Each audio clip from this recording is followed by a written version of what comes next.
Hello everyone. Welcome to the last session of the day. It is my true pleasure to introduce my wonderful panelists. We have Mikko Hautala, the Chief Geopolitical and Government Relations Officer and Country Manager for Nokia Finland, and Sauli Eloranta, the Vice President of Defense at the Technical Research Center of Finland, VTT. So please join me in welcoming Sauli and Mikko. Thank you.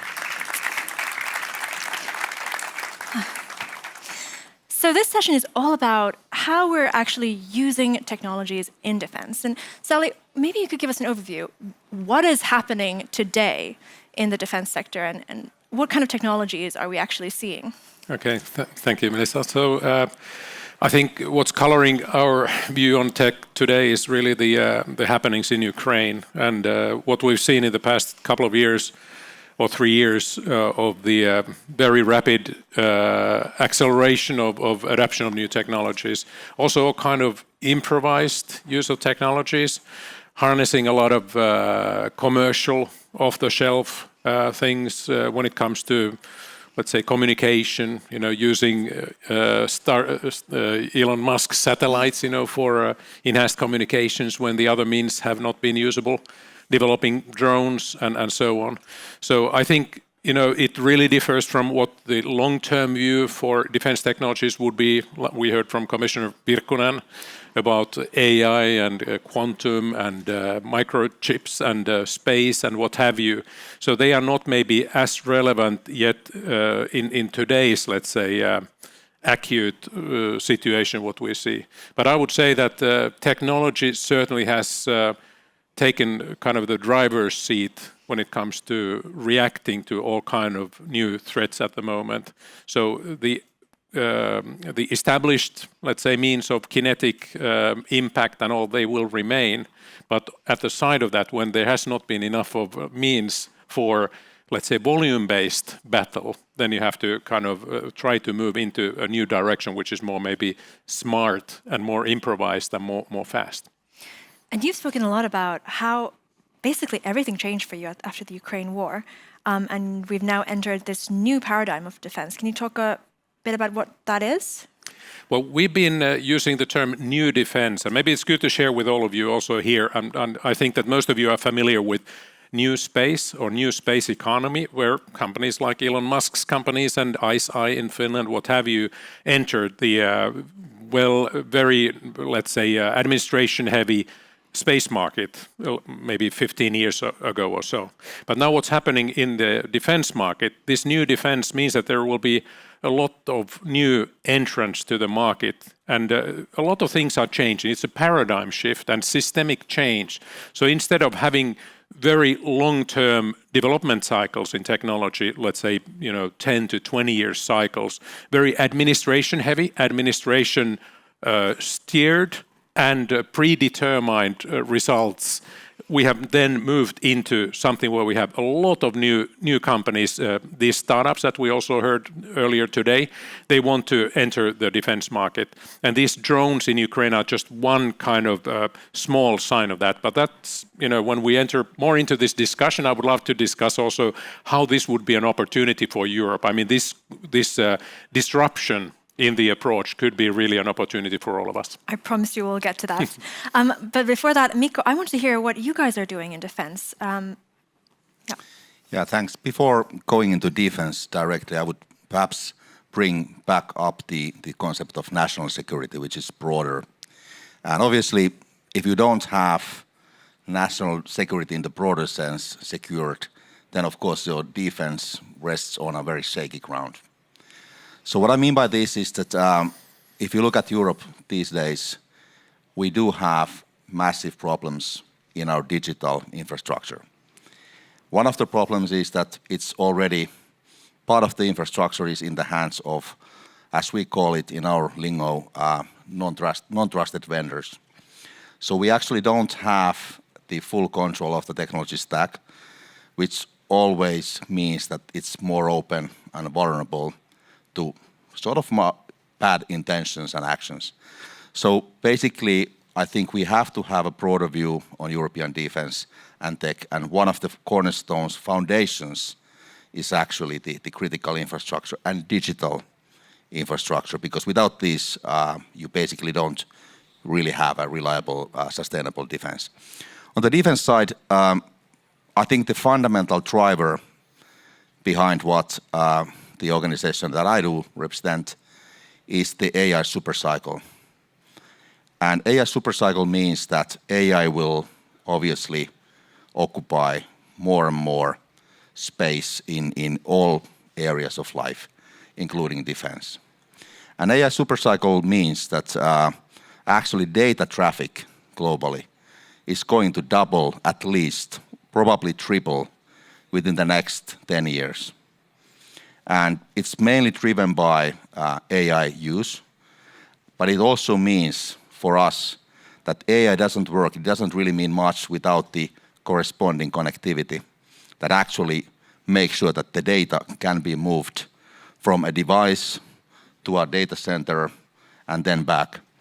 And I'll just give you an example. For a European customer right now, 1 gigabit per second is considered internet is really working nice. If you have AI functions, you have to be able to move 800 gigabits per second. So it means that the level of connectivity that you need to run your economy or operate in the military domain, you actually have to be able to move massively more, faster, low latency. So that's the basic case, that how do you bring the AI to defense? And if you want to do that, and you actually have to do it, you have to also have the connectivity, which is able to uphold the system. And so that's really interesting. I want to definitely talk about critical infrastructure, but I'm really interested in Nokia's role currently. What kind of technologies are you providing for the technology sector?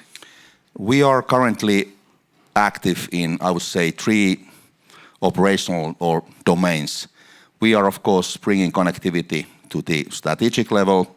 It can mean in defense context, military base, sort of defense data center. Then we, of course, bring the connectivity to operational side, like moving bigger troops, forward deployed areas.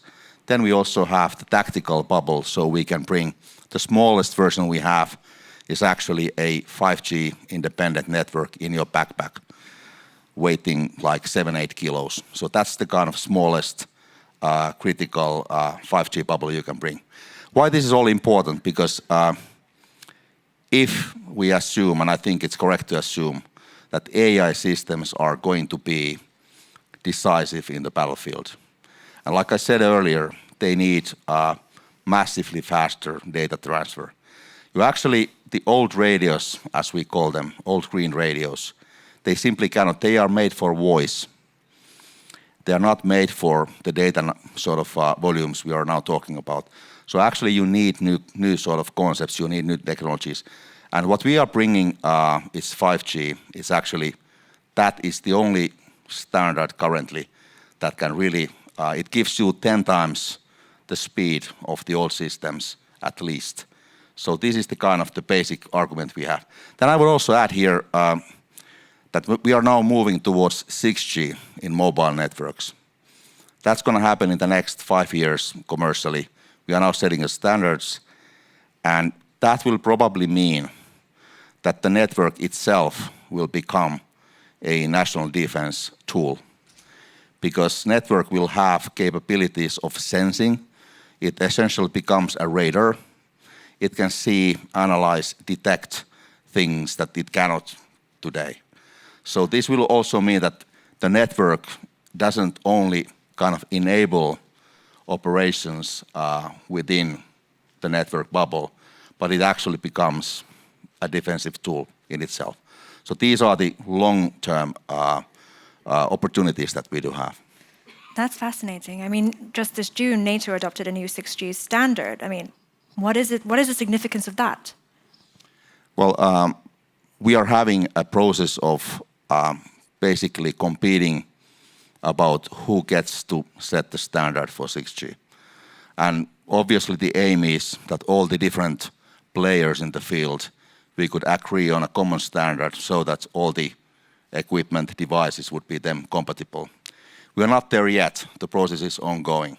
But it's obviously important that NATO actually in June this year adopted 5G as a military standard. So it means that it basically acknowledged that this is usable, viable for military use. I want to pick up on something you said earlier about AI, and I'm really interested in hearing it. How do you see AI changing the nature of warfare? And AI, not just ChatGPT, but in the broadest sense. Sauli, what do you think? Yeah, I think it's unavoidable. So that if you think of our pockets, we have mobile phones in our pockets, and they have, let's say, all kind of computer vision and shape recognition. They will kind of pinpoint your friends by name, and they know from every one of your tens of thousands of photos. They know better than yourself, who was who in what given time. So it's something that you cannot really stop the trend.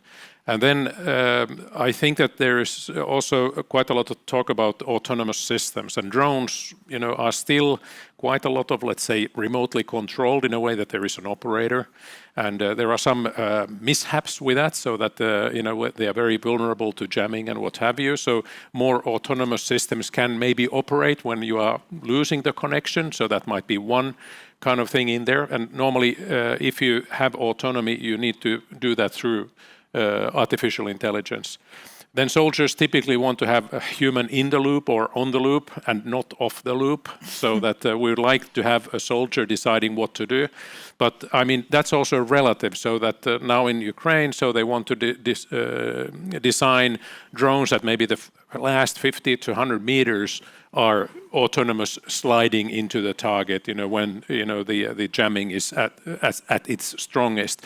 So therefore, I would not like to consider that a black and white question, whether you go for AI or you don't go, but it will start. And for my sake, I think that this soppatykki in Finnish, I mean this soup cannon, which is bringing pea soup to soldiers, might also be one of the first ones that should be autonomized, and not maybe the most lethal things. But I mean, if you're very categorized, then you don't want even to have this soup cannon, to drive by itself to front line. But I mean, it's all relative, so you have to start from easiest areas of applications. Sauli, thanks for the business idea, Nokia autonomous soup cannon. Oh, sorry. Yeah. Okay, we need to IP protect that right now. That sounds like an excellent idea. Help me put the recent news around drones into context. How worried should we be about this new technology?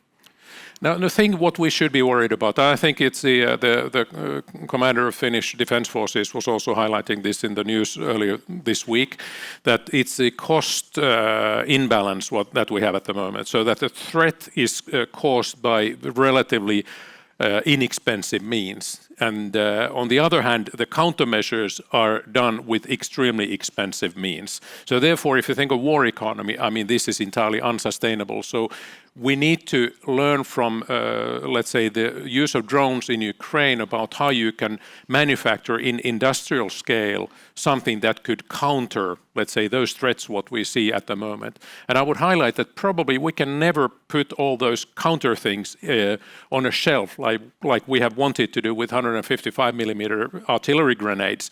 But it might be such a fast-moving target that we just have to start to build capability to meet those things. So therefore, this technical capability would be starting from, let's say, gifted individuals, suitable companies with suitable backgrounds, and training, like being prepared and increased preparedness by creating projects that are doing that to some scale. But what we've seen, for example, in Ukraine is that first, you have objects that are coming very slowly, then they are putting some jet engines into those things, and they are coming very fast. And first they come so that you can jam them, and then they come, having this fiber optic cable behind them, and you cannot jam them, and it changes a matter of weeks and months. So therefore, we need to just, I think Europe needs to, let's say, just harness the civilian sector, technology sector better to do that. And if you think of, Nokia is hardly a defense company, but it's an excellent example of a dual-use company that all the technologies can be also used for security and defense. Therefore, the companies like Nokia's and even the small startup companies would be the ones that I would opt for, making this change. rather than the present, let's say, missile companies, that if I say that your missile price should go to 1% of the original price, I think that they would not go for it as a good business model. But it has to be 1/100th of the original price at the moment, what we see. Excellent. Mikko, can you tell us how are you thinking about this and shifting from a company that operates in peacetime to potentially wartime? Well, basically, Nokia has been in the defense for decades. When the mobile networks and phones came, it kind of was forgotten for some time, but it never went really away. So it's been always there. Like Sauli said, we've been always providing this technology for defense purposes. What is different now is that we see the need for this massive data transfer capacity also in tactical setting in the battlefield. It has to reflect the need for data that you have there. So this is perhaps something new, and this is something that we are currently busy with. I would simply say here in this context that's what Sauli said. I totally agree with the aspect that instead of trying to figure out what we do need exactly now and produce a lot of that, I think it's far more better and far more important actually to really build up a long-term technological capability so that you will be able to address whatever the shape or form of the threat in next 10 years, 20 years is. So there's no fixed solution to this. It has to be it's a moving target by definition. Then I think in the context of Ukraine, I've been trying to study it hard and being there, trying to understand what is the critical kind of a lesson for us. I think it's not only technological capability, it's actually part of the capability is that how do the companies and Ukrainian armed forces work together? Because the old practice used to be that you have armed forces, you have companies, then you have a massive layer of bureaucracy and process in between those two things. And I think by European standards, the quick process was 7 years. And now you have a completely different situation so that instead of having this kind of insulation between companies and defense forces, they actually have to work together from day one. And they have to make the new iteration, they have to find a new solution, they have to update things in a matter of weeks instead of like having the formal process of years. I think this is going to be quite difficult for Europeans since we don't have the urgency, the absolute urgency of a wartime when you can actually easily kind of throw away all the layers of kind of purchasing rules. So I think we have to learn to be faster, but the critical thing is that armed forces and companies have to be, they actually have to not only collaborate, but actually co-create, because that's the only way of really moving fast enough in this field. May I comment? I mean, even though we are now talking and having a European viewpoint at the moment, so what we've seen lately in NATO, and most of the European countries are NATO countries, so there are some fabulous new processes in NATO that have been launched very recently, like in June this year. So, for example, Rapid Adaptation Action Plan, RAAP, which means that there are exactly those elements what Mikko was highlighting, that there is a faster route, for the companies to get insight from the defense forces or NATO forces, what the needs would be. There would be also some support for the companies, to recognize companies that startups and tech companies that have something good to give, and faster access to, for example, field testing or other things. And then Finland also declared at the same time in the summer a NATO innovation range, which would be established in Finland, and that is actually highlighting next generation communications. I mean, we're a Nokia country, Nordics are Nokia and Ericsson countries, so next generation communication is very natural technological choice for us, so that no question about it. And also talking about NATO, so Finland is now starting its first NATO Diana accelerator next year. So Diana is a kind of a system that there are more than 1,000 or 2,000 applicants, companies, and that have technical ideas, and they are approaching NATO, and NATO is filtering out 97% of them as waste, and 3% are coming into this program. Now we have had 4 Finnish companies so far in that NATO system, and next year let's see how many we are getting. But it's less than 100 companies annually that are getting a training where military soldiers are telling what they need, investors are telling how you build up your company, and tech people are saying how you should increase your technology readiness level in your thing.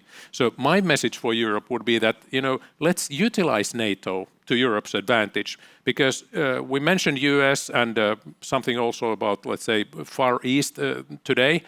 US interest is maybe not in land battle in the same way as in Europe. So if you think of all these, let's say, communication things, drones and other things what we have been discussing today, they are very European issues. So therefore, if we operate within NATO and concentrate our forces in these, let's say, topics that are very relevant to Europe, then we are combining our needs to, let's say, some well-functioning mechanisms. And I don't downplay any European mechanisms, but the European Defence Fund, European UDIS, others, they are not maybe as mature or as impactful as some of these NATO things. In some cases they are.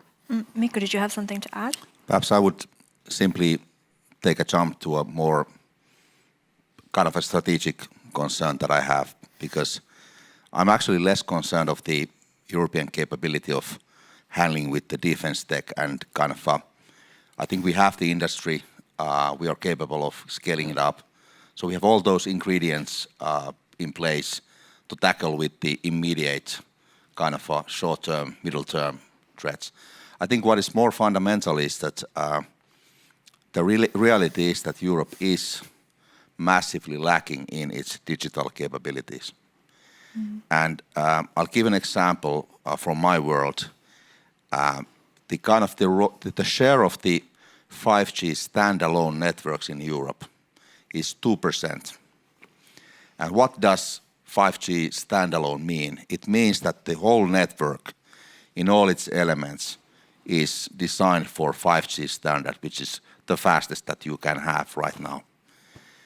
In China, the role of fully fledged 100% 5G systems is 80%. So in our case, 2%, China 80%. So basically everybody is surpassing Europe in that respect. And this does mean that we simply don't have the digital infrastructure to build an AI-based economy and also defense on it. And how do you ramp this fundamental thing up fast enough? I don't think I have an answer. I think Europeans did wake up on this at least a year ago with the Draghi report. But the fundamental threat here is that unless Europe catches up, it will mean that we will progressively lag behind more and more and more. And why this is important in defense context as well, it's because I think it was one of the pre-events where it was said really clearly, and I think I do agree with that technological dominance in the AI world will equal to military dominance. So if we don't have the ingredients, the basic infrastructure to succeed in the AI world, whatever the kind of practical solutions at some point will be, I think we have a massive problem in our hands, and this needs to be addressed. Then everything else can be built upon that. But what do you mean? Does that mean Europeans building their own large language models, or concretely, what would that mean? I'll give you an example. It starts from even data center capacity that we have, which is clearly different from for example, US. It also specifically for me it means the lack of connectivity. Like I said, Europe 2%, poor 5G systems, China 80%. It may sound like it doesn't matter much, so Chinese will simply get their cat videos faster. But no, it will matter massively. So it's about really the infrastructure. Our problem also in this respect is that we don't have incentives in Europe to really invest heavily. I'll give another example. US operator typically who invest in these networks, they have 100 million subscribers. Average European operator has 4 million subscribers. So talk about scale here.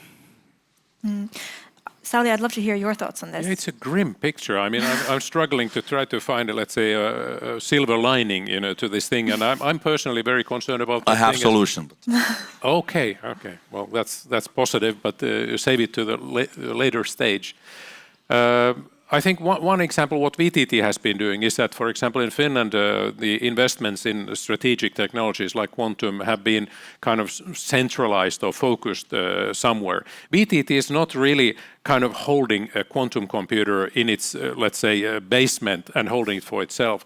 Now, we have had like hundreds of millions of euros of investments into these startups and new companies that are kind of rising.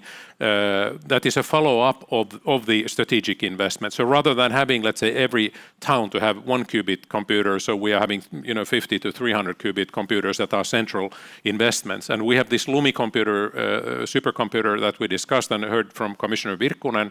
So that might be something that we have to do more. And it's also painful for smaller nations like Finland to say that, okay, Europe opts for more centralized solutions because Finland as a marginal, thing in the outskirts normally is not getting everything, by definition. But that's unfortunately, I guess, or fortunately, I guess that's what we have to do.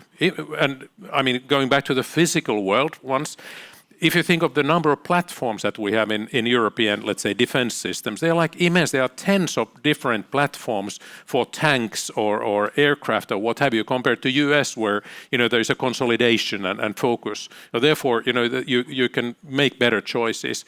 So I guess Europe needs to pick up its battles. I think the consumer business has gone. I don't know, I'm sorry. But I mean, it could be that, the remaining option could be that if we could manage the data for more tailored or business-driven or sector-specific things, that could be one chance. Because there's nobody really collecting wise data about the battlefield. So in Finland, the winters are every year, and we could collect all kind of thing and teach the AI about anything what you can see in the snow and be prepared and what have you. But I don't think we do that much. So therefore, all the data is from consumers, and all the consumer data goes to US and China, and it's not really going to go to Europe in any greater sense. But, I'm trying to find the silver lining in a way that there are some specific areas where we could be much stronger, as a power. I'd love to hear from both of you. How do we fix this critical infrastructure dependency or problem that we have? How do we make that more sovereign? Mikko? I think we have to take a look at the European regulation in order to allow for more scale. That means cross-border mergers. That means like allowing companies to grow bigger. Then obviously we need to support R&D pretty massively. And I think we have to, of course, focus on the areas where we still do have a chance. And my kind of a sobering analysis, you can contest that, but we do have only a handful of globally critical companies in Europe left. You have ASML, which is making those basically chips. Then you have Nokia and Ericsson. One of the few examples where also the US is kind of dependent on Europe and not the other way around. Then you have like perhaps Airbus, SAP, things like that. So I think the connectivity is obviously one of those fields where we still do matter more than anywhere else. So I think we have to pick up our battles, like Sauli said, and think meaningfully where we can make a difference. But currently the problem is that, like I said, we need to invest heavily in R&D.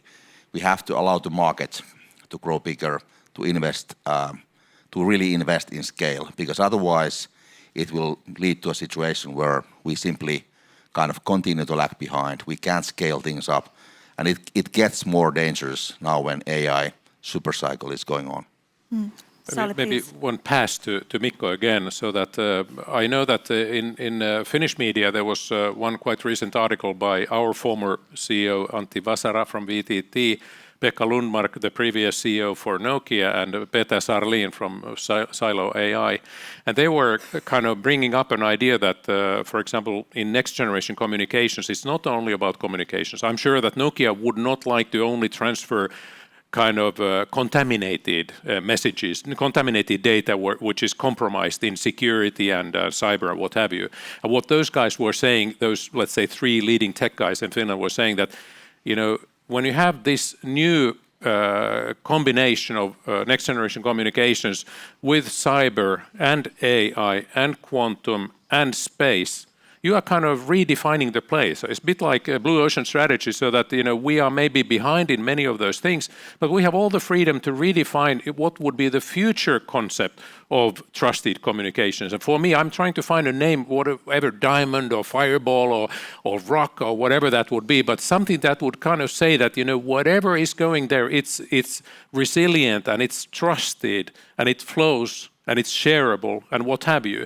But that's something I think like my main takeout from, I think it was like 3 weeks ago when this article was, that this could be an option. And companies like Nokia would have the industrial, let's say, muscle also to take it that count. So in that sense, I think that there's always a way forward for us. But we also might need to change the rules of the game sometimes, when we want to play to our advantage. When you think about AI, I mean, until now, Europe's approach has been very much to focus on the ethical side and make sure it's responsible. Do you think by doing that, Europe has sort of shot itself in the foot? Yeah, the ethics of AI is something that typically people are very concerned about, what the kind of the autonomous machine is doing, what the computer is doing when it thinks by itself. And let's say 5 years back, it was always about, a car, trying to opt for, by hitting one person or 2 persons or what have you. And I think that one thing is that we need to accept that Europe should be driving regulation for ethical and trustworthy AI as it is doing now. So therefore, the public acceptance of more autonomous systems and the kind of infiltration of AI in all our lives will be somehow manageable. But then there's another ethical question. I don't know if it's a good time to bring that up, but it's also about, when we talk about the ethics of this whole defense thing, what we're doing here, why we are sitting here with Mikko today. And for me, I have been trying to tell to myself that, unfortunately, it's an ethical imperative also that we are sitting here today. So we would maybe not like to be talking about defense issues as much as we do today. But, our, let's say, democracy-based, societies are now under existential threat. So therefore, that's one ethical dimension. That's why we have to do this. And the other ethical dimension is that sometimes, it's better to have a machine helping an elderly person rather than no person at all. And I also learned from one of the Finnish politicians, she might be here today, I don't recall anymore who she was, but was from kind of a more remote part of Finland. And we're talking about ferry traffic that could be autonomized. And she said that, well, that's a perfect ethical thing that people can stay longer. They can live out in the islands, they can keep the island inhabited because the cost level of this unmanned system is better than with a manned system. But you have to still do the ethical part, but people can trust that it's safe to ride on those things. I don't know if that answered to you, but brilliant analysis. I'd like to take some audience questions here. We have Mike, please, could we get one here?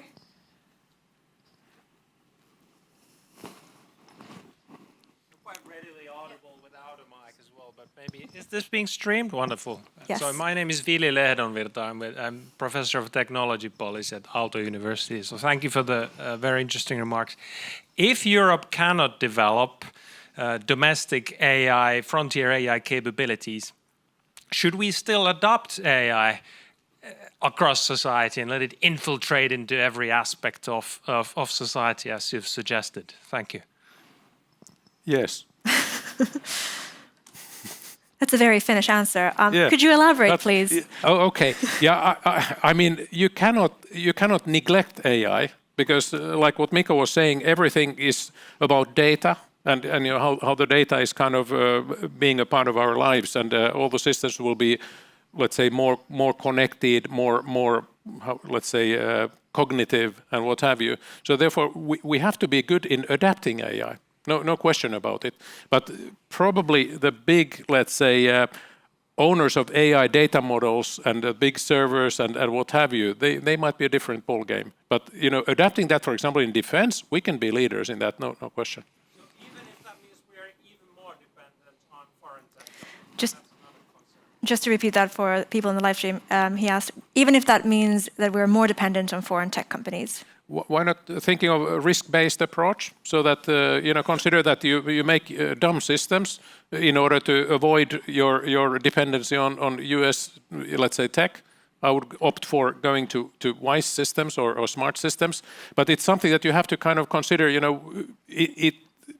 If you want to just for political reasons to let's say reduce your dependency, and at the same time your product range would be dumber. Then probably it would not be wise, but it's not a clear balance. I would say that if we somehow kind of decide not to adopt AI, I propose that we all start to retrain ourselves as museum guides. Yeah. Okay, love the questions. We have a lady here in the middle, please.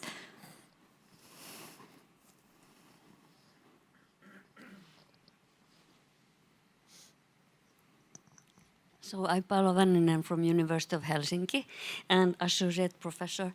I'm interested about these ethical rules, which you were saying. I give you an example that we can create a lot of new drug candidates for the medicines via AI. We get the properties which we want to get the new drugs. And then on the other hand, we can also create a lot of toxic chemicals which can be used, for example, as chemical weapons or perhaps even biological weapons. So how could you rule these, that ethical rules, that can you guide to the computer, supercomputer, that if there is something wrong started to do with somebody, it says, no, we don't do this? Or have you any ideas about this? Because we know that mainly for the military purposes, the aim is to kill people and to protect your own country. But where are these, how to create these ethical rules there? Is it only in the person's minds, the governments, or what? How do you think about it? Is it possible even? I mean, maybe a dull answer would be that pretty much all the technologies could be having malicious uses as well. So communication could be, let's say, disinformation or miscommunication and all those. One thing is that if we are, as a mankind, we are winning by harnessing AI into medicines development and all of that. So that has value. So that is saving lives. So maybe you have to, again, a bit balancing like we're discussing earlier on the ethical issues. So it would be quite dangerous to start from a fact that you are, let's say, slowing down or creating, let's say, so much regulation that you are actually slowing down also the positives. So I learned some years back that, for example, in the German automotive some sort of alliance, there was an ethical guideline that it is an ethical imperative to take new technology into use if it has been proven to be safer than existing solutions, which is quite an unorthodox thinking that you have a responsibility and accountability to actually harness AI if you can prove that it actually is having positive impact. I think I can't claim being any expert on this field, but I would simply assess that obviously when you harness the AI for doing good in the society, you will have the other side of the coin as well. And obviously you can try to regulate that with ethical rules, even legislation.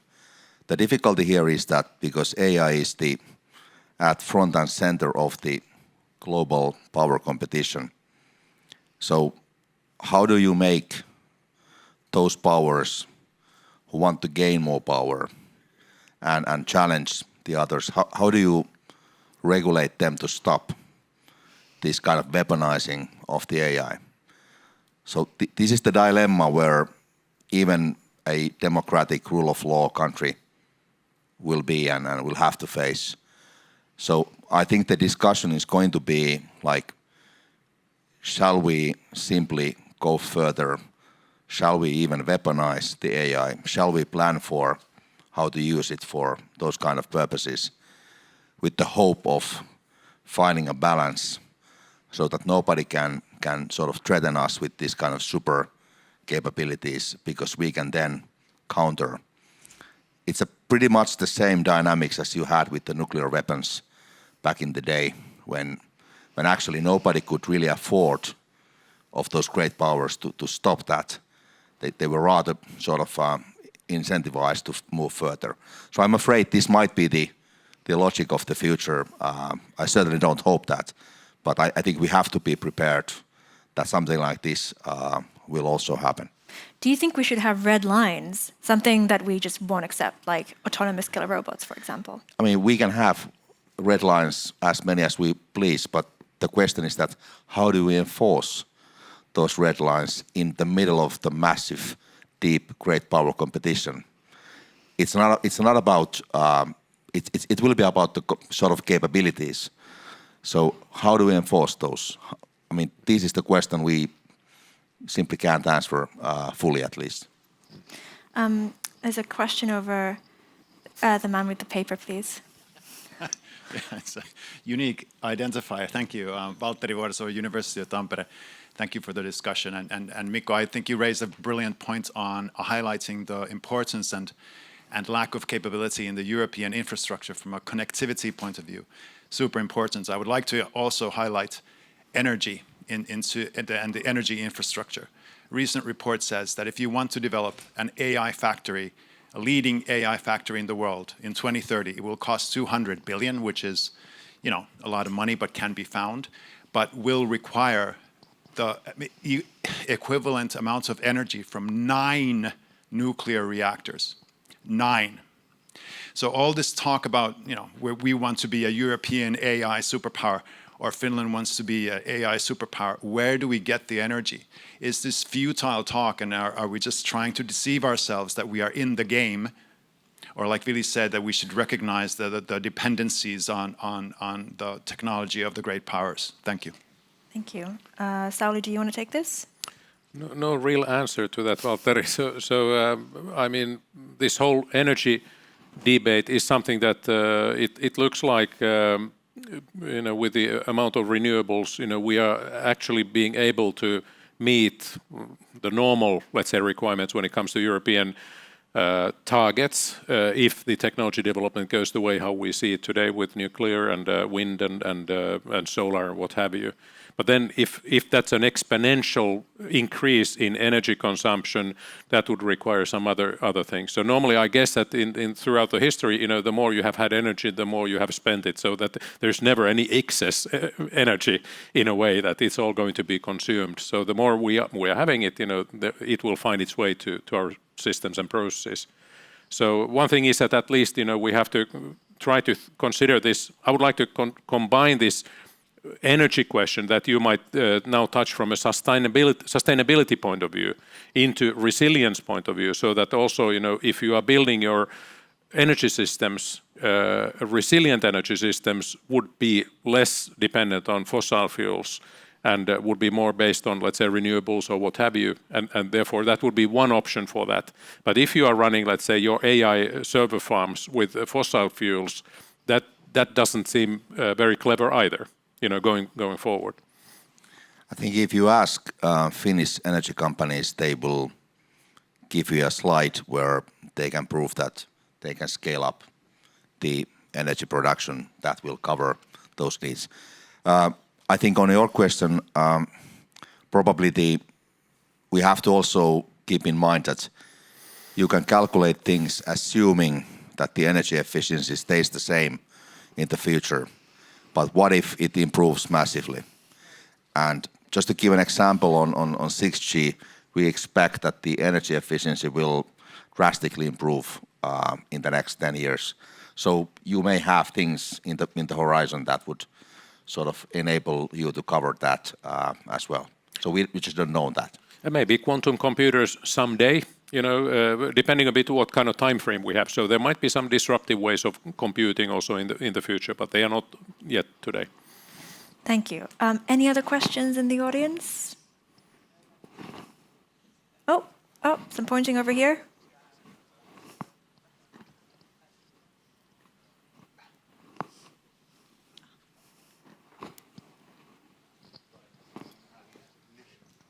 So Peter Watkins from Chatham House. Sauli mentioned new defence and drew the parallel with new space.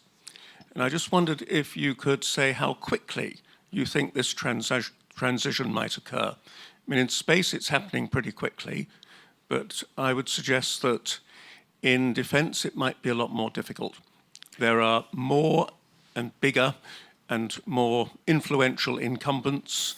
There's all sorts of issues, vested interests and so on. So how quickly might it occur and how might it be accelerated?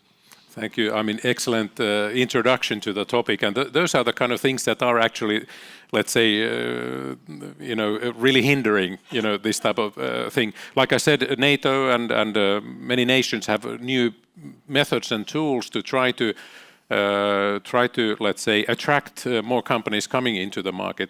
I would say it takes a long time, and when it comes to space, it's not that massive. I mean, it's been massive for the past maybe 5 years or so, mainly from American companies and let's say really the small companies like we have ICEYE in Finland. Now they have 800 people and I don't recall how many satellites they have. But it has taken a long, long time for them also to grow.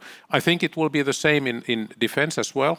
So one main thing in that new defense is that do we have to kind of channel all the new entrance to the market through existing incumbents? And I think that the existing companies, established defense companies, might be filtering a bit. It might not be in their interest to disrupt their own business, right? If you want to get, let's say, a disruption in cost level, so then you might need to create a challenger. I mean, that's what happened pretty much in the space industry, that you have a different cost level with these new operators. So therefore, they might need to go to the market directly. And then again, we're here with Nokia. I mean, Nokia has, let's say, also products that they can export to defense market directly, not always using a prime or an integrator in between, but of course, in many cases, yes. So I'm just thinking that how can we kind of make it sure that the large industrial primes are not starting to be blockers for new technology introduction, but many times also the administrations that are acquiring new technology, they can also set all kind of rules also what they want to have. They might set a cost level target or let's say availability target or tech target or what have you. So maybe they have some ways of directing this. So no clear answer. I would say that it will take a long time before these small companies are coming. We have been analyzing this Finnish dual use or new defense landscape with roughly 200 companies. And they are growing much faster than existing companies. Like we had Patria CEO Esa Rautalinko here today. I mean, the growth of these small companies is extensive, but they are starting from near zero. So it will take a long time before they are new Patrias or Airbuses or what have you. Creating a new Airbus will take 20 years, so I think. Even though we have companies like Palantir, those are kind of interesting, but they are exactly the type of companies what Mikko was bringing up that are not from this let's say, continent. But these database companies can come into 10 billion, let's say, range just not overnight, but let's say within a couple of years, but not in Europe. Thank you, Sauli. We have a couple of minutes left, and I want to give you both a final task. I want to know from you, what is the most important thing Europe can do to future-proof its defense sector? And you both have 30 seconds. Mikko. Well, I think, like I said, the critical thing is to address those foundational problems that we have in our digital infrastructure and build all those models on that. Unless we do so, any subsequent effort we'll do in defense, in any other field, is quite likely to fail because it doesn't have the foundation to build upon.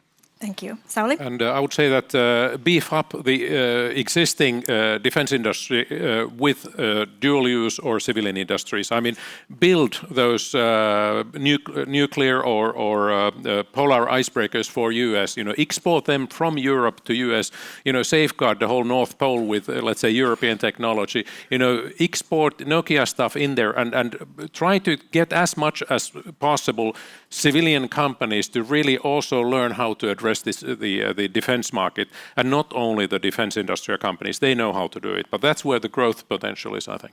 Excellent. Thank you so much for both for this fascinating conversation. Thank you. Thank you. Thank you. Thank you so much. Thank you. And I'd like to thank all of you for joining us today and tuning in for your brilliant questions, and everyone at the live stream as well. That's the wrap for day one. Thank you.